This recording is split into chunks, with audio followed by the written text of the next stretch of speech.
The briefing room on the Veltar command ship was cold and dark, just like everything else in the military complex. Zarathic stood at attention before the large screen that displayed her next target.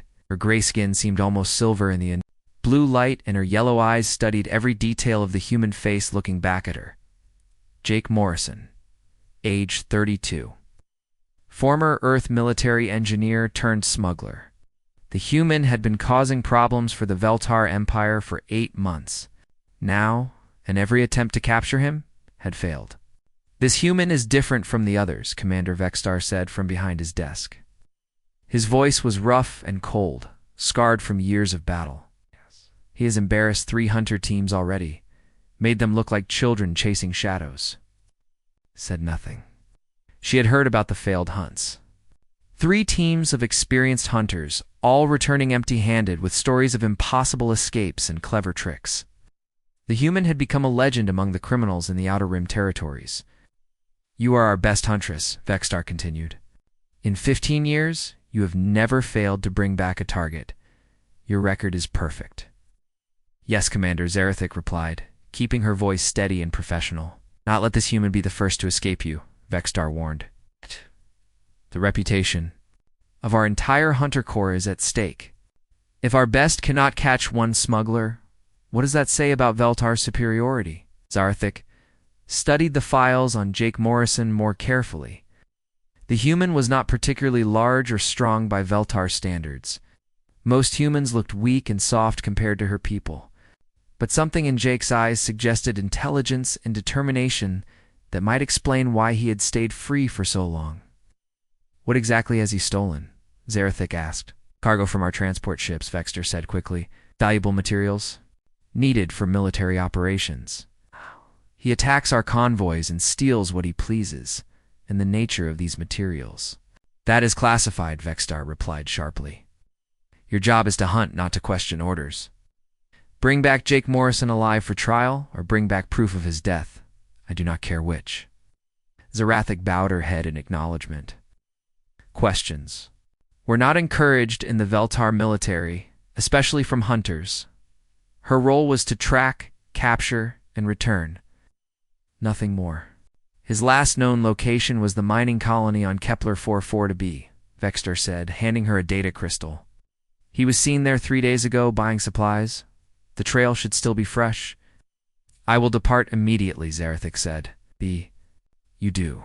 And remember, Huntress, failure is not acceptable." 2 hours later, Zarathic was piloting her sleek hunter ship through hyperspace toward the Kepler system. Her vessel was built for pursuit, with advanced sensors, fast engines, and enough firepower to disable any smuggler ship. The cockpit was designed for a single pilot, surrounded by screens and controls that could track a target across half the galaxy. Zarathic had used this ship to hunt pirates, rebels, and criminals for years. She knew every system and every capability. More importantly, she knew how to think like prey. Fear made creatures predictable, and predictable prey was easy to catch. But as she reviewed Jake Morrison's file during the journey, Zarathic began to suspect this hunt would be different. The human's escape methods showed planning and intelligence. He did not run in panic like most criminals. Instead, he seemed to stay several steps ahead of his pursuers. The mining colony on Kepler 44-B was a rough place. It's built around extracting rare metals from the planet's crust. The buildings were functional and ugly, designed by people who cared more about profit than beauty. Dust covered everything, and the air smelled of machinery and sweat. Zarathic docked her ship at the public landing area and began her investigation. The colony's security chief was a nervous human named Pete Collins, who seemed eager to help. "Jake Morrison. Sure, I remember him," Collins said when Zarathic showed him the photograph. "Quiet guy, paid in cash, minded his own business, bought food, fuel, and some electronic components." "What kind of components?" Zarathic asked. "Communication equipment, mostly," Collins replied. "But he needed to repair his ship's radio system." Zarathic knew this was probably a lie. Ship had been scanned during his previous encounters with Veltar forces. His communication systems were in perfect condition. The human was planning something. "Did he say where he was going?" she asked. "Nope. But he asked about shipping routes through the Andromeda Corridor. might have been heading that way. The Andromeda Corridor was a dangerous region of space filled with asteroid fields and radiation storms. Most pilots avoided it unless they had no choice. It was perfect for someone trying to lose pursuit. Zarathik spent 2 more hours gathering information from other colonists and merchants. Slowly, a picture emerged of Jake Morrison's time on the planet. He had been careful not to reveal his plans, but small details added up to useful intelligence. A fuel vendor remembered Jake asking about long-range fuel efficiency. A parts dealer recalled him buying backup life support filters. The cantina owner mentioned Jake studying star charts of the Outer Rim territories. All the evidence pointed to a long journey through dangerous space. Jake Morrison was not just running. From his latest crime, he was preparing for an extended period of hiding. But there was something else in the reports that puzzled Zarathik. Several colonists mentioned that Jake had seemed sad, almost haunted. One woman said he had looked at a photograph several times while eating his meal. A man remembered Jake asking careful questions about missing persons and slave traders. These details did not fit the profile of a greedy smuggler. They suggested someone with personal motivations beyond simple profit. Zarathik returned to her ship and began plotting Jake's most likely course through the Andromeda Corridor. Her computer analyzed hundreds of possible routes, accounting for fuel consumption, radiation levels, and hiding spots. 3 routes seemed most probable. She chose the middle route and engaged her ship's hyperdrive for 3 days.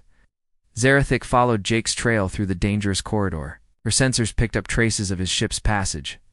Residual engine, emissions, disturbed asteroid debris. Communication signals bounced off space rocks. Jake Morrison was good at hiding his trail, but he was not perfect. No one could move through space without leaving some trace for those who knew how to look. On the 4th day, Zarathik's persistence paid off. Her long-range sensors detected a ship matching Jake's vessel near the edge of the Proxima system. She was still hours behind him, but the gap was closing. Zarathik increased power to her engines and began the final phase of her hunt. Soon, she would have Jake Morrison in her sights. Soon, her perfect record would remain intact. But as she flew through the empty space between stars, Zarathik could not shake the feeling that something about this mission was not right. The evidence suggested Jake Morrison was more than just a simple criminal. His methods were too sophisticated, his planning too careful, and his motivations too complex. For the first time in her career, Zarathik wondered if she was hunting the right target. But orders were orders, and duty was duty. She would complete her mission, as she always did.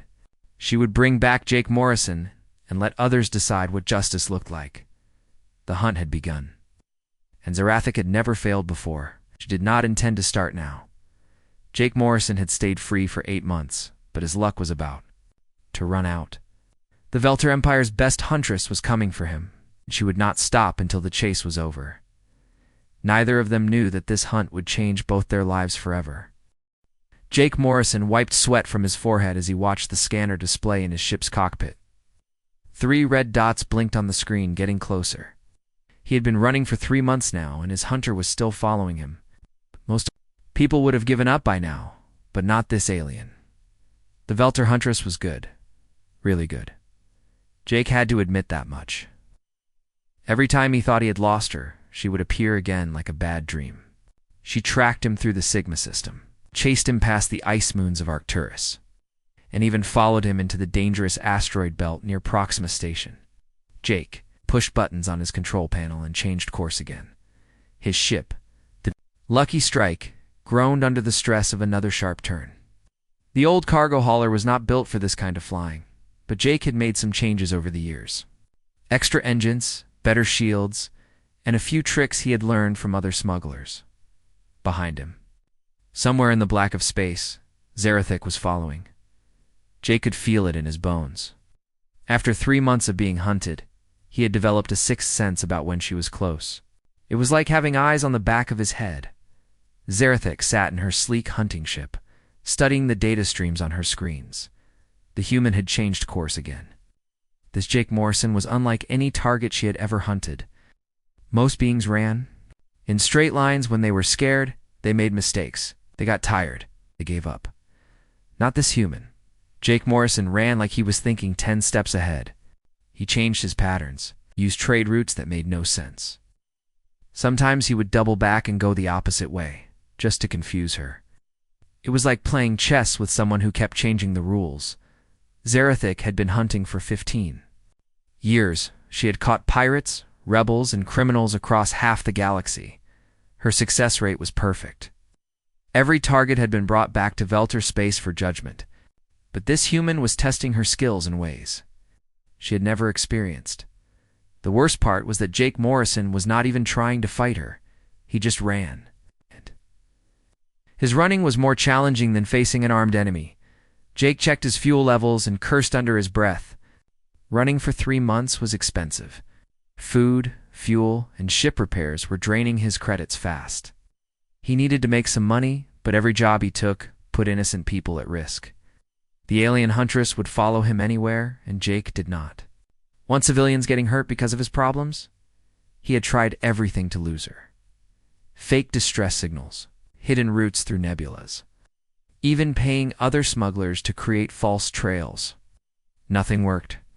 The Veltar Huntress saw through every trick, but Jake was learning too. He studied security footage from every station he visited. He talked to other spacers who had seen his hunter. Slowly, he was building a picture of his enemy, the Veltar. Called her Zarathik. She was tall, even for her species, with the typical gray skin and sharp features of a warrior caste. She moved like a predator, smooth and deadly. But there were patterns to her hunting style, rules she followed. Jake discovered that Veltar hunters had a code of honor.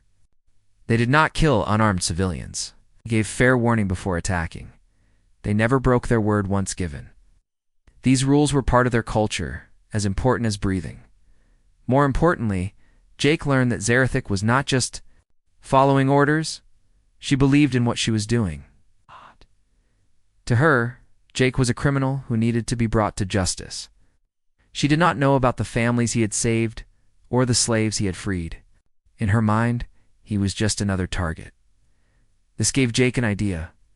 On the mining world of Titan 7, Jake made his first real move in their deadly game. Instead of running immediately, he stayed on the planet for 3 days. He visited the local markets, ate at cantinas, and made sure people saw him. He was leaving a trail that even a blind person could follow. But Jake was not being careless. He was sending a message. On the second day, he left a small data chip in a dead drop location. The chip contained a single message: "You are very good at this game, but games are more fun when both players know the rules." Zarathik found the message 12 hours later. She stared at the words on her screen for a long time. No target had ever communicated with her before. It was against protocol. It was also strangely respectful. The human was acknowledging her skill. In Veltar culture, respect between warriors was important, even when they were enemies. Jake left Titan 7 on schedule, but his course was different this time. Instead of running in a random direction, he headed toward the neutral zone. This was dangerous space filled with pirates and abandoned ships. Most people avoided it. Zarathik followed, but she was more careful now. The human was planning something. Jake led her through a graveyard of old starships, the remains of a battle from years ago.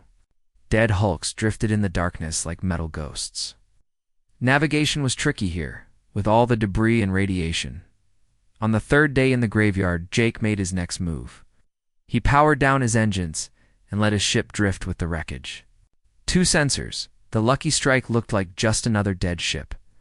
Zarathik spent 6 hours searching for him. When she finally found his ship, Jake was waiting with another message. This one was broadcast on an open channel, so she could hear his voice. "Impressive tracking," Jake said. His voice was calm, not scared like she expected. "You found me in a field of 1,000 dead ships. Your people trained their hunters well." Zarathik did not respond, but she listened. "I know you think I am a criminal," Jake continued. "Your information says I am a smuggler and a thief. That is true. But you might want to ask yourself what I smuggle and who I steal from." Jake powered up his engines and jumped to hyperspace before Zarathik could react. But his words stayed with her. Over the next few weeks, the chase continued across 4 more star systems. But something had changed. Jake was still running, but he was also teaching. Each escape came with a lesson about human tactics or philosophy. When Zarathic cornered him in an asteroid field, Jake used the rocks as cover in ways she had never seen. He made his ship dance between spinning boulders like it was alive. He escaped. He left a message explaining how humans learn to fly by watching birds on Earth. When she tracked him to a busy space station, Jake disappeared into the crowds using disguises and misdirection. His message that time was about how humans were social creatures who understood group behavior better than most species. Zarathic began to realize that Jake Morrison was not just running from her, he was studying her too, knew things about Veltar culture that he should not know. He understood her honor code. He even seemed to know her hunting patterns better than some of her own people. The human was turning their chase into a strange kind of conversation. He respected her skills, but he was also questioning her mission, not with insults or threats, but with facts and gentle challenges. For the first time in her career, Zarathic began to wonder if she really understood her target. Jake Morrison was not acting like a criminal. He was acting like someone who believed he was doing the right thing, and that thought scared her more than any weapon ever could. The chase was far from over. But the rules of the game were changing. Jake Morrison was no longer just prey running. From a hunter, he was becoming something more dangerous. A teacher who might make her question everything she believed. Jake Morrison checked the coordinates one more time. The abandoned research facility on Kepler 186f was perfect for what he had planned. The planet was dead, covered in ice and radiation storms. No one came here anymore. Not since the mining. Company pulled out 20 years ago. He had been leading Zarathic toward this place for 2 weeks, dropping small clues in his flight path. The Veltar Huntress was smart, but Jake was counting on her pride. She would follow him anywhere, even into a trap. The Lucky Strike shuddered as it entered the planet's atmosphere. Jake fought with the controls as wind and ice battered his ship. The old research station appeared through the storm, a cluster of dark buildings connected by covered walkways. It looked like a spider made of metal and glass.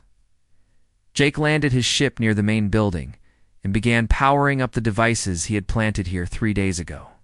EMP generators, signal jammers, and a few other surprises he had learned to build during his years as a smuggler. When Zarathic arrived, she would find her ship disabled and her communications cut off. 20 minutes later, Zarathic's sleek hunter ship dropped out of the storm clouds. Jake watched from inside the facility as she circled the area, looking for traps. She was careful, just like he expected. Zarathic landed her ship 200 meters from Jake's vessel. She had detected the electromagnetic interference immediately, but it was too late. Her ship's systems were already shutting down one by one. Within minutes, she was stranded just like Jake wanted. But Jake had made one mistake. He had underestimated how quickly Zarathic could adapt. Instead of panicking or trying to restart her ship, the Veltar Huntress grabbed her weapons and headed straight for the research facility. If this was a trap, she would spring it on her own terms. Jake was waiting in the main laboratory, standing behind a table with his hands visible and empty. When Zarathic burst through the door with her plasma rifle ready, he did not move. "Request parley under the Veltar Code of Honor," Jake said clearly. Zarathic stopped. Her finger was on the trigger, but Jake had just invoked one of the oldest laws of her people. No Veltar warrior could refuse a request for parley from an unarmed opponent. It would be a violation of everything she had been taught. "Our laws," she said, lowering her weapon slightly, but keeping it ready. "I know many things about your people," Jake replied.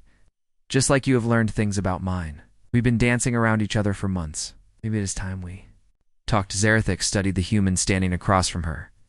Jake Morrison was smaller than she had expected, with brown hair and tired eyes. He looked like he had not slept well in weeks.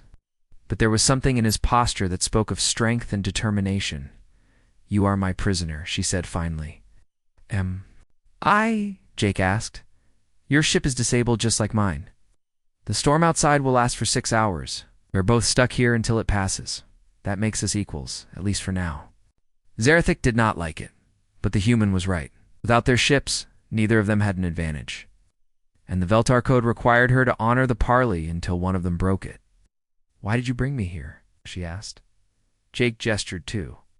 The chairs around the laboratory table, because I wanted to meet the warrior who has been hunting me for 3 months.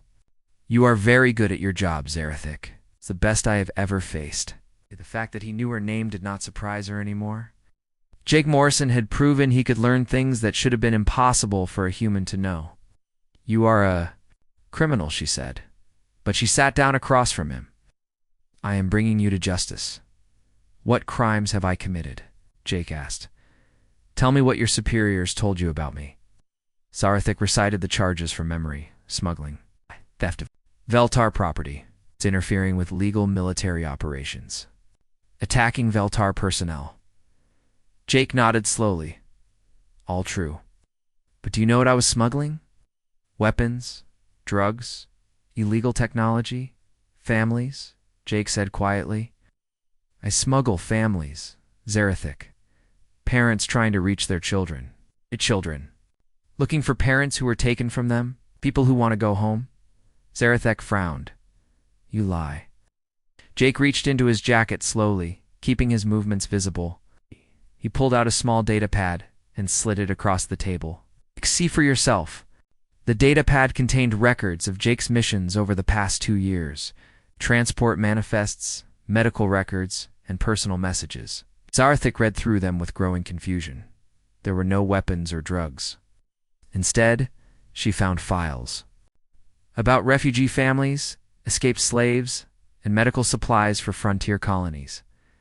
Jake Morrison was not smuggling contraband. He was smuggling hope. The Veltar property you mentioned, Jake continued. Those were people, slaves taken from their homes during raids on civilian ships. I stole them back and helped them find safety. Act is impossible, Zarathic said, but her voice was less certain now. The Veltar Empire does not permit slavery. Your empire does not permit it officially, Jake agreed. But some of your military commanders have found it profitable. They raid civilian transports, claim the passengers are criminals, and sell them to the worst kind of buyers. Jake pulled out another data pad. This one contained intercepted communications and financial records, names, dates, and transactions that painted an ugly picture of corruption within the Veltar military. Zarathic read the files in silence. Her hands were shaking by the time she finished. Why are you showing me this? She whispered. Deserve to know the truth about what you are fighting for, Jake said. You are a warrior with honor, Zarathic, but someone has been using that honor against you. Before Zarathic could respond, alarm sounds began echoing through the facility. Red lights flashed on the walls as automated systems activated. Security. Protocol engaged, a mechanical voice announced. Unauthorized personnel detected. Elimination protocol activated in 60 seconds. Jake cursed and jumped to his feet. The facility's defense system must have detected us. Need to get out of here. The storm, Zarathic said, also standing. Cannot reach our ships. Then we go deeper into the facility, Jake said. There should be a control room where we can shut down the security system. They ran through corridors as laser turrets emerged from the walls behind them. Jake led the way, using his knowledge of the facility's layout to avoid the worst of the defenses. Zarathic followed, her warrior training keeping her calm under pressure, working together. They reached the control room and began shutting down the security systems. Jake handled the human-built computers while Zarathic dealt with the alien technology that had been added over the years. You know these systems, Zarathic observed, as Jake's fingers flew over the keyboard. I helped design some of them, Jake admitted. Before I became a smuggler, I was a military engineer. I worked on defensive systems for frontier colonies. What changed? Zarathic asked, as she disabled another security protocol. Jake was quiet for a moment. My sister was on a civilian transport 3 years ago. It was attacked by raiders. Official reports said it was pirates, but I found evidence that pointed to Veltar military units. She died in the attack. So you became a criminal for revenge. I became a criminal to save people like her, Jake corrected. Every family I help. Escape is a victory against the people who killed Sarah. They worked in silence after that, each lost in their own thoughts. By the time they had shut down all the security systems, the storm outside was beginning to clear. Our ships should be functional again soon, Zarathic said. Jake nodded. Then you will arrest me and take me back to your superiors. Looked at the human who had spent the last few hours saving her life. Jake Morrison was not the monster she had been told to hunt. He was a man driven by loss and guided by a desire to protect others. I do not know, she said honestly. Everything I believed about this mission has changed. Jake studied her face. What will you do? I need time to think, Zarathik replied. And I need to verify the information you have shown me. I understand. Jake said, the parley is over. We both have choices to make. They walked back to their ships in silence. As they prepared to leave the dead planet, both Jake and Zarathik knew that their relationship had changed forever. The hunt would continue, but now they both understood what they were really fighting for, and that understanding would change everything. 3 days after leaving the research facility, Zarathik sat in her ship, staring at the communication device in her hands. She was supposed to report to Commander Vexstar every week, but she had been avoiding the call. How could she explain what Jake Morrison had told her? How could she ask her superior if he was involved in illegal slave trading? The evidence Jake had shown her was detailed and convincing. Financial records, communication intercepts, and shipping manifests all pointed to corruption at the highest levels of Veltar Command. But Zarathik had served under Vexstar for 8 years. He had been her mentor, the one who taught her the Hunter's Code. Finally, she activated the communication system. Commander Vexstar's scarred face appeared on the screen, his yellow eyes cold as always. Report, Huntress, he said without greeting. And the human continues to evade capture, Zarathik said carefully. He is more resourceful than expected. Has been for months, Vexstar replied, his voice showing annoyance. You have never taken this long to complete a hunt. Perhaps this target is beyond your abilities. The insult stung, but Zarathik kept her expression neutral. Commander, I have questions about the charges against Jake Morrison. The evidence suggests he may not be the criminal we believe. Vexstar's eyes narrowed. You question your orders, Huntress? I question the information behind those orders, Zarathik said. I have found evidence that Morrison smuggles refugees, not contraband. If this is true, then perhaps we should reconsider. Evidence provided by the criminal himself, no doubt, Vexstar said with a harsh laugh. The human has corrupted your judgment, Zarathik. We'll bring him in immediately, or I will send other hunters to complete your mission. The communication ended abruptly, leaving Zarathik alone with her doubts. Vexstar had not denied Jake's accusations or offered to investigate the evidence. Instead, he had threatened to replace her. For a Veltar warrior, being removed from a hunt was a mark of shame that lasted forever, but shame was better than participating in evil. Meanwhile, Jake Morrison was preparing for the most dangerous gamble of his life. For weeks, he had been gathering intelligence on the Veltar military outpost at Rigel Station. The station was heavily defended and always busy with military traffic. Getting inside would be almost impossible. Almost Jake had studied the station's security protocols and found a weakness. Every few days, civilian contractors arrived to service the station's equipment. If he could blend in with one of these work crews, he might be able to access the station's computer systems. The plan required perfect timing and a lot of luck. Jake had neither, but he had something better. He had information that could bring down Commander Vexstar and expose the corruption in the Veltar military. Jake spent 2 days modifying his appearance. Hair dye, contact lenses, and prosthetic makeup changed his face enough to fool most censors. He also practiced speaking with the accent of the Proxima colonies, where many of the contract workers came from. On the day of the operation, Jake joined a group of technicians heading to Rigel Station. His forged identification held up under the initial security scans, and soon he was inside the most secure Veltar facility in the sector. The station was bigger than Jake had expected. Corridors stretched in all directions, filled with Veltar officers and support staff. Jake followed the other technicians to the maintenance areas, keeping his head down and his mouth shut. His first target was the communications center. Jake needed to access the station's message archives to find evidence of Vexstar's illegal activities, but the communications center was heavily guarded, and Jake had no way to get inside without being caught. That was when he heard Zarathik's voice coming from one of the briefing rooms. Jake pressed himself against the wall and listened as Zarathic spoke with other hunters.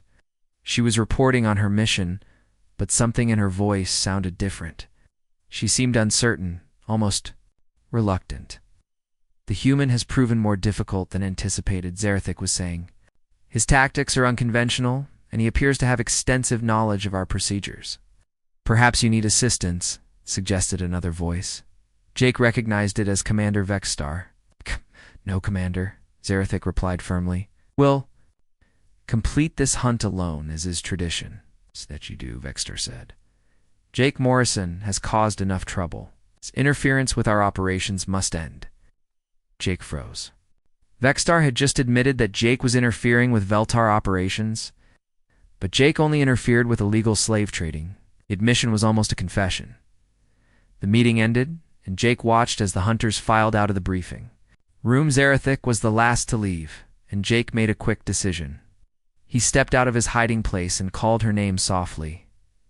Zarathic spun around, her hand moving to her weapon. When she saw Jake disguised as a maintenance worker, her eyes widened in shock. What are you doing here? She whispered, looking around to make sure they were alone. I came to find the truth, Jake said. And I think you want to find it too. This is madness, Zarathic said. If they discover you here, we will both die. Then help me get what I came for, Jake said. I need access to the station's communication records. Specifically, any messages between Vexstar and the slave traders he works with. Zarathic stared at him for a long moment. You believe Commander Vexstar is involved in the illegal activities you described? I know he is, Jake said. I think. You suspect it too. Why else would you sound so uncertain in that meeting? Zarathic closed her eyes and made her decision. Follow me, she said.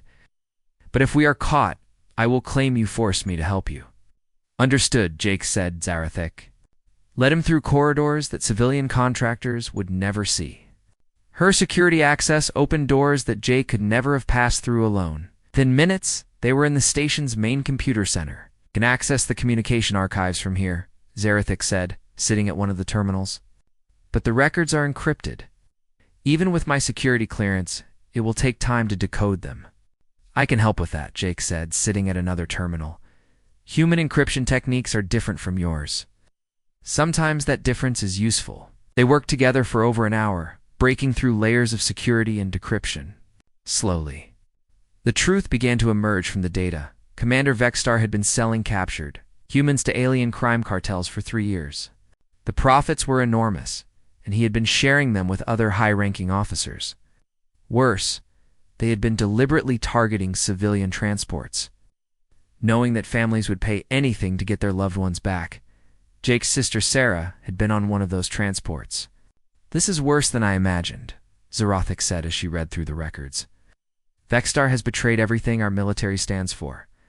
Now you understand why I do what I do, Jake said. Every family I save is a family that Vexstar cannot profit from. But why show me this? Zarathic asked. You could have gathered this evidence and escaped. Why involve me? Jake looked at her seriously. Because you have access to the Veltar High Council. I can expose Vexstar's crimes, but only you can make sure the right people see the evidence. Only you can make sure justice is done according to Veltar law. Zarathic understood. Jake was not just asking her to stop hunting him. He was asking her to become his partner in bringing down a corrupt system. He was offering her a chance to restore honor to her military and justice to the victims of Vexstar's crimes. This will destroy my career, she said quietly. Maybe Jake. Agreed, but it will save your honor, and it will save lives. Zarathic looked at the evidence on the screen, then at the human who had risked everything to bring it to light. Jake Morrison had conquered her not through force or trickery, but through truth and an appeal to her deepest values. What do you need me to do? She asked. Jake smiled for the first time in months. Help me get this evidence to the High Council.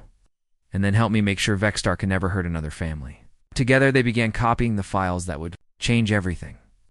The hunter and the hunted had become allies, united by a shared desire for justice and truth. The alarm bells on Rigel Station began ringing just as Jake and Zarathic finished copying the evidence files. Red lights flashed in the corridors as security teams rushed toward the computer center. "They found us," Jake said, grabbing the data storage device. "This way," Zarathic said, leading him toward a maintenance shaft. "We can reach the docking bay through the service tunnels." They crawled through narrow passages as the sounds of pursuit echoed behind them. Jake's maintenance worker disguise was useless now. Every security scanner on the station would be looking for his face. There, Zarathic pointed to a grate that led to the main docking bay. "My ship is in Section 7. They dropped down into the busy docking area, trying to blend in with the crowd of workers and officers. But Commander Vextar was waiting for them with a squad of armed guards. "I should have known," Vextar said, his yellow eyes fixed on Zarathic, the great Huntress, corrupted by her prey. "How disappointing. The only corruption here is yours, Commander," Zarathic replied, standing straight despite the weapons pointed. "At her, we have evidence of your crimes." Vextar laughed coldly. "Evidence that will disappear along with both of you. Guards, eliminate the human and arrest the traitor." The guards raised their weapons, but Jake was ready. He pulled a small device from his pocket and pressed the button. Every light in the docking bay flickered as an electromagnetic pulse disabled the security systems. "Ow!" Jake shouted. Zarathic moved like lightning, drawing her plasma pistol and diving behind a cargo container. Jake rolled in the opposite direction, pulling out his own weapon. Keizo guards opened fire, but they were shooting blind in the flickering lights. "You fight well." For a human, Zarathic called out as they exchanged shots with their enemies. "You are not bad yourself for someone who was trying to capture me yesterday," Jake replied, popping up to return fire. They worked together perfectly, covering each other's movements and coordinating their attacks. Jake's unpredictable human tactics combined with Zarathic's formal Veltar, training to create a fighting style that confused their enemies. But there were too many guards, and more were arriving every minute. "We need to reach my ship," Zarathic said during a brief pause in the fighting. "Too far," Jake said. "We'll never make it across the open space." That was when the docking bay doors suddenly opened, and another ship flew in. It was sleek and fast, with the markings of the Veltar High Council. Jake had never been so happy to see enemy reinforcements. The ship landed quickly, and armed figures in ceremonial armor rushed out. But instead of attacking Jake and Zarathic, they surrounded Commander Vextar and his guards. "By order of the High Council, you are under arrest," announced the lead figure, removing her helmet to reveal an elderly Veltar female with the scars of a veteran warrior. "Counselor Thekra," Vextar said, his confidence cracking. "Obvious." "The meaning of this? We received some very interesting evidence about your activities, Commander," Counselor Thekra replied. "Evidence that led us to investigate your financial records and communication logs." Jake looked at Zarathic in confusion. They had just gathered the evidence. How could the High Council already know about it? Zarathic saw his expression and explained quietly. "I sent a preliminary report to the Council before we gathered the complete evidence. I told them about your accusations and requested a full investigation. You took a huge risk," Jake said. "Then we would both be dead," Zarathic replied. "But I decided that truth was worth the risk."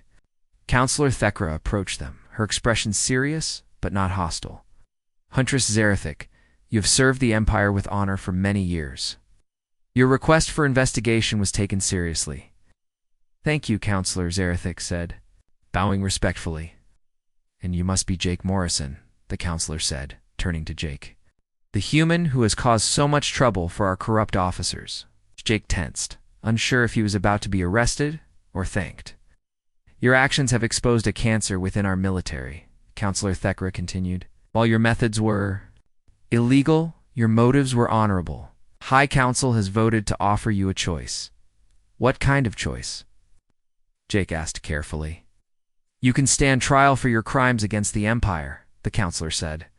"Or you can work with us to hunt down the remaining corrupt officers and free the slaves they have taken." Jake looked at Zarathic, who nodded slightly. "And if I choose to work with you, you will be granted a special license to operate in Veltar," Space Counselor Thekra explained. "Your past crimes will be pardoned in exchange for your service.